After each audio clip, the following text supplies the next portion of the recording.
한 주간의 HR 관련 소식을 전달해드리는 주간 인사 노무 뉴스입니다. 뉴스의 자세한 소식은 첨부 파일을 통해 확인하실 수 있습니다. 첫 번째 소식은 정부 부처, 지자체 및 공공기관의 정책 지원 관련 소식입니다. 정부가 뿌리산업과 조선업종을 대상으로 근로시간 설명회를 개최합니다. 고용노동부가 산업통상자원부, 중소기업중앙회와 협력하여 뿌리산업 및 조선업종을 대상으로 근로기준법상 근로시간 규정에 대한 설명회와 간담회를 실시합니다. 해당 설명회 및 간담회는 유튜브 방송을 통해 진행되며 일부 기업은 철저한 방역 수칙하에 직접 현장에 참석합니다. 이번 설명회는 주 52시간제 확대 시행에 따라 뿌리산업 및 조선업종 등에서 주 52시간제를 준수할 수 있도록 돕기 위해 마련되었으며 기업에서 다양한 1년 근로제의 내용과 각종 정부 지원 내용을 정확히 이해하고 적절히 활용할 수 있도록 돕는 동시에 기업들의 애로사항을 청취할 예정입니다. 그동안 이들 업종은 주 52시간제를 준수하는 데 어려움이 있다는 의견도 있었으나 주 52시간제 보완 입법 등을 활용하면 대응 가능하다는 의견도 있어왔습니다. 고용노동부는 그동안 게임업, 농축산업, 디스플레이업을 대상으로 근로시간 설명회를 진행했고 이후 섬유산업을 대상으로 진행할 예정이며 앞으로도 필요한 업종에 대해서는 지속해서 설명회를 확대해 나갈 계획이라고 밝혔습니다. 정부가 코로나19가 직업에 미친 영향을 조사해 발표했습니다. 한국고용정보원이 537개 직업 종사자 16,244명에게 코로나19가 직업에 미친 영향에 대한 설문조사를 실시해 발표했습니다. 고용정보원은 변화하는 직업 세계를 파악하기 위해 2001년부터 매년 500개 이상의 직업을 선정한 뒤 재직기간 1년 이상 직업별 경력자 30명씩을 대상으로 직업의 특성, 임금, 일자리 전망 등을 조사합니다.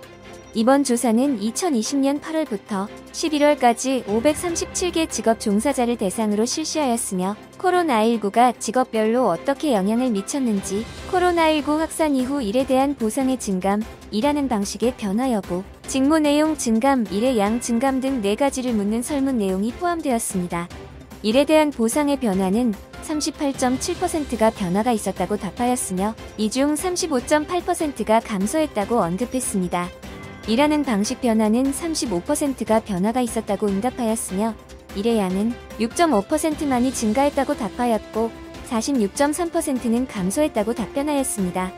직무 내용 또한 줄었다는 응답이 40%, 증가했다는 응답은 7.7%로 나타났습니다. 고용정보원은 해당 결과를 통해 코로나로 비대면 서비스와 디지털 전환이 가속화되고 있는 상황에서 일감과 수입이 줄고 있는 직업 종사자들에게 소득 지원과 직업 훈련 등을 통해 재직자의 고용 안정성을 추구할 필요가 있다고 제언하였습니다.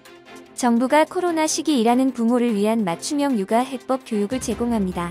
근로복지공단이 코로나 상황에서 아이들과 함께하는 시간이 늘어나거나 오히려 아이들이 홀로 남겨지는 환경에서 일하는 부모의 육아 고충을 해결하기 위해 워킹맘, 워킹데디 부모 교육 프로그램에 참여할 기업을 모집합니다.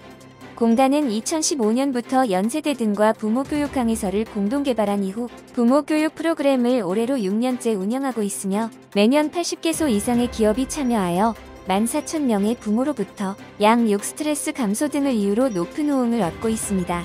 올해는 코로나 상황에서 부모의 눈높이에 맞추어 프로그램의 내용과 운영 방식을 더욱 새롭게 단장하고 기업 40개소를 지원합니다.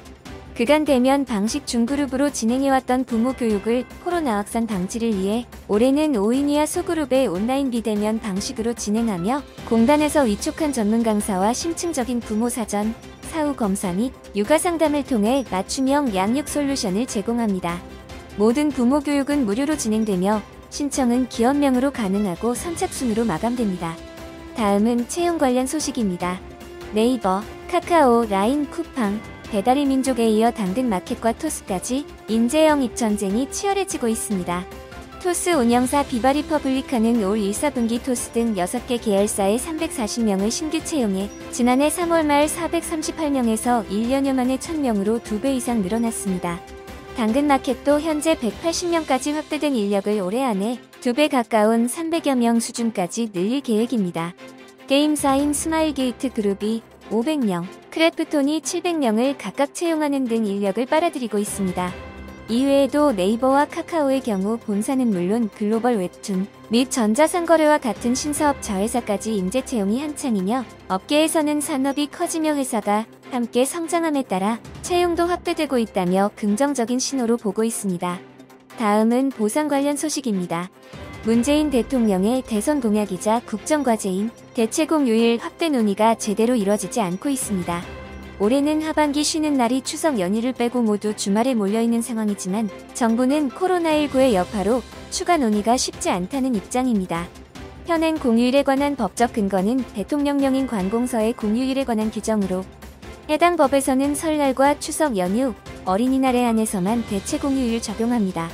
대체공휴일을 포함한 공휴일 제도 전반의 개선이 필요하다는 지적은 줄곧 나왔었는데 대통령령인 공휴일 규정을 법으로 상향 조정함으로써 공공부문에만 적용되는 현행 규정을 민간에도 보편적으로 적용할 수 있도록 법이 필요하다는 것이 대표적입니다. 정부와 국회는 일본의 해피먼데이처럼 일부 공휴일을 요일로 지정하는 요일 지정휴일 제도 검토하는 등 2016년 하반기 경제정책 방향 등을 통해 공휴일 제도의 개선 방안을 검토하겠다고 밝혔지만 이후 진전된 논의는 이뤄지지 않았으며 특히 지난해 코로나19 상황이 악화되면서 공휴일 제도 개편 논의가 수면 아래로 내려갔습니다. 정부 관계자는 공휴일 제도의 개편은 사회적 합의가 필요한 사안이라며 과거의 경제 상황과 맞물린 공휴일 제도의 개선을 검토했지만 코로나19의 여파로 더 이상 논의를 이어가지 못했다고 밝혔습니다. 지난해 코로나19 사태에도 통계 지표상으로는 임금 격차가 완화된 것으로 나타났습니다. 그러나 이는 저임금 노동자의 노동시장 이탈 등에 따른 것으로 긍정적으로 평가하기는 어렵다는 지적이 나오고 있습니다. 고용노동부가 발표한 고용형태별 근로실태 조사 결과에 따르면 지난해 6월 기준으로 국내 임금 근로자 1인 이상 사업체의 저임금 근로자 비중은 16.0%로 전년 17.0%보다 1.0%포인트 하락했습니다. 저임금 근로자는 임금 수준이 중위 임금의 3분의 2 미만인 근로자를 가리킵니다.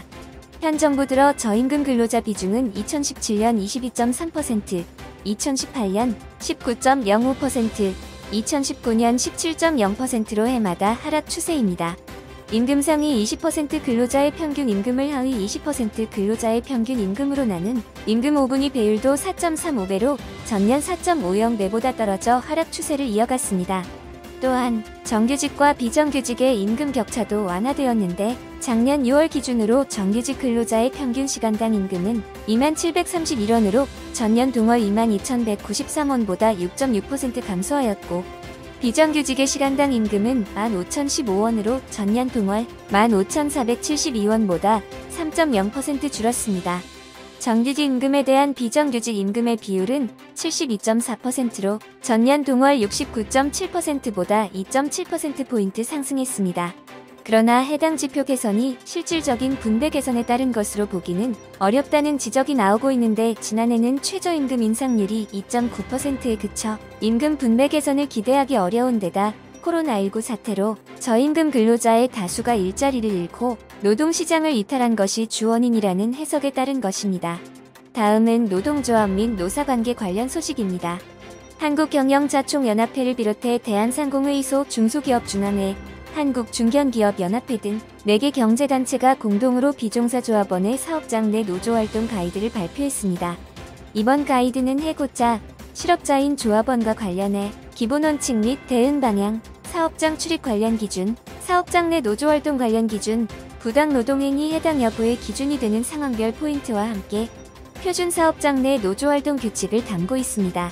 경제계가 제시한 표준 규칙에는 비종사 조합원의 출입신청서 작성과 제출 의무 등 출입 절차에 대한 사항, 출입을 제한할 수 있는 사유와 절차, 출입신고 내용 변동 시 조치, 퇴거 요청 절차, 규칙 위반 책임 등이 담겼습니다.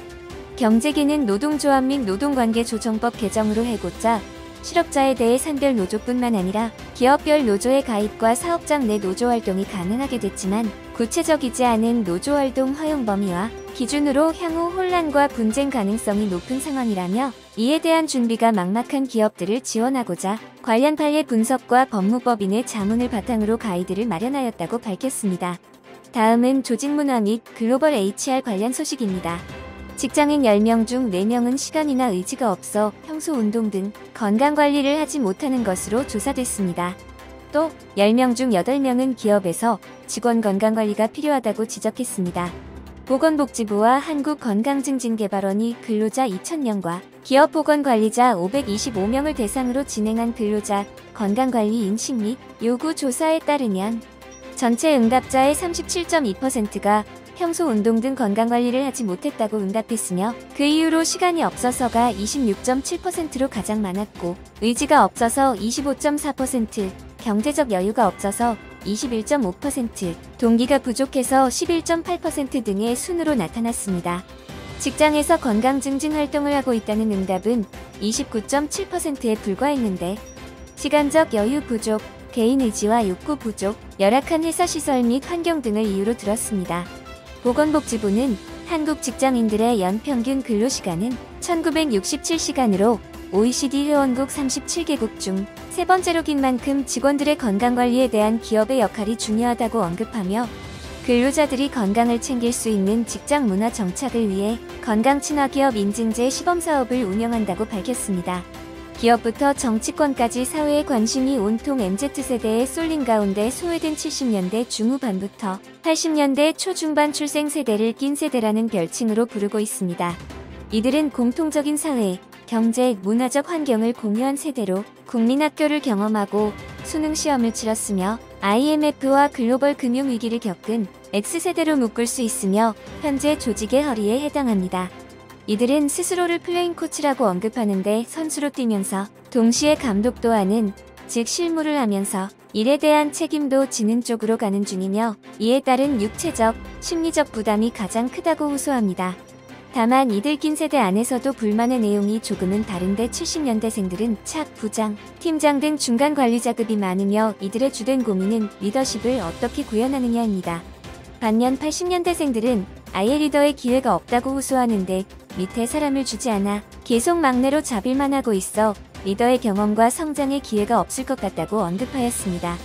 그 외에도 임원급과 MZ 사이에 끼어 윗사람들의 옛날 스타일은 고스란히 받아내고 MZ 후배들에게는 조심스러울 수밖에 없는 징검다리 취급에 대한 불만을 토로하고 있습니다. 전문가들은 조직 내부에 시급한 인식 변화가 필요한데 이들에 대해 인정하고 있다는 시그널을 끊임없이 주는 것이 중요하다며 기업을 떠받치는 허리세대가 자존감과 정체성을 확립하는 것이 중요하다고 강조했습니다. 다음은 노무 및 법률 관련 소식입니다. 여당이 취업준비생들의 현실을 감안해 채용에서 탈락한 구직자들에 대해 기업이 불합격 사유를 고지하도록 관련 법 개정에 나섰습니다. 구직자에게 채용 과정에 대한 충분한 정보를 제공해 알 권리를 증진하자는 취지로 구직자가 다음 채용 때 자신의 약점을 보완할 수 있다는 기대 효과가 예상되지만 기업이 짊어져야 할 행정 부담이 과도해지면서 채용 규모가 오히려 축소되는 역효과가 발생할 수 있다는 지적도 함께 제기되고 있습니다. 해당 개정안은 구직자가 채용 불합격을 통보받은 경우 구인자에게 사유의 확인을 요청할 수 있도록 하고 이 경우 14일 이내에 불합격 사유를 알려야 한다는 내용이 담겨 있습니다. 그 외에도 노동부가 일정 수 이상의 상시 근로자를 고용하고 있는 구인자에게 매년 고지 의무 실태 조사를 실시하고 이를 위반한 구인자와 응하지 않는 구인자의 명단을 공표하도록 하고 있습니다. 그러나 정성적 탈락 사유 고지에 부담을 느낀 기업이 아예 서류 전형이나 필기 전형의 문턱을 대폭 높여 스펙 중심 채용 문화가 횡행할 수 있다는 역효과가 우려되고 있습니다. 지난 19대 국회인 2015년에도 해당 개정안과 유사한 불합격 사유 고지 의무화 법안이 발의되었으나 재계의 반발과 정치권의 무관심으로 폐기된 사례가 있는 만큼 논란은 계속될 것으로 예상됩니다. 북극 항로를 비행하는 항공기에 수년간 탑승해 근무하다 백혈병에 걸려 숨진 전직 승무원 A씨가 법령상 허용치보다 낮은 방사선 피폭량에도 산업재해 인정을 받은 것으로 나타났습니다. A씨는 약 5년 7개월간 객실 승무원으로 근무했으며 같은 기간 백혈병을 유발할 수 있는 전리방사선의 누적 피폭량은 18.67mSv로 2010년에서 2014년까지의 피폭량은 연평균 3.31mSv, 연간 최대 3.72mSv였습니다. 관련 법령에 따르면 방사선 작업 종사자의 경우 방사선 노출 허용치는 연간 50mSv, 5년간 100mSv를 넘지 않아야 합니다. A씨 사망과 관련한 근로복지공단의 업무상 질병판정서에서는 해당 누적 방사선량이 보수적 관점으로 산출된 수치로 일반적인 방사선 의료 종사자의 노출량에 비해 낮은 수준으로 볼 수 없다며 만 31세의 비교적 젊은 나이에 백혈병이 발병하였고 업무 중 상당량의 전리방사선에 노출된 것으로 보여 백혈병과 업무 사이에 상당 인과관계가 인정된다고 설명했습니다. 국토교통부는 해당 판정서와 결을 같이 하기 위해 우주방사선으로부터 항공기 조종사와 객실 승무원의 건강보호를 강화하기 위해 우주방사선 안전관리 기준을 연간 50mSv, 5년간 100mSv에서 연간 6mSv로 낮춘다고 밝혔습니다. 이번 주 주간 인사 노무 뉴스는 여기까지입니다. 다음 주는 더 유익한 소식으로 찾아뵙겠습니다. 감사합니다.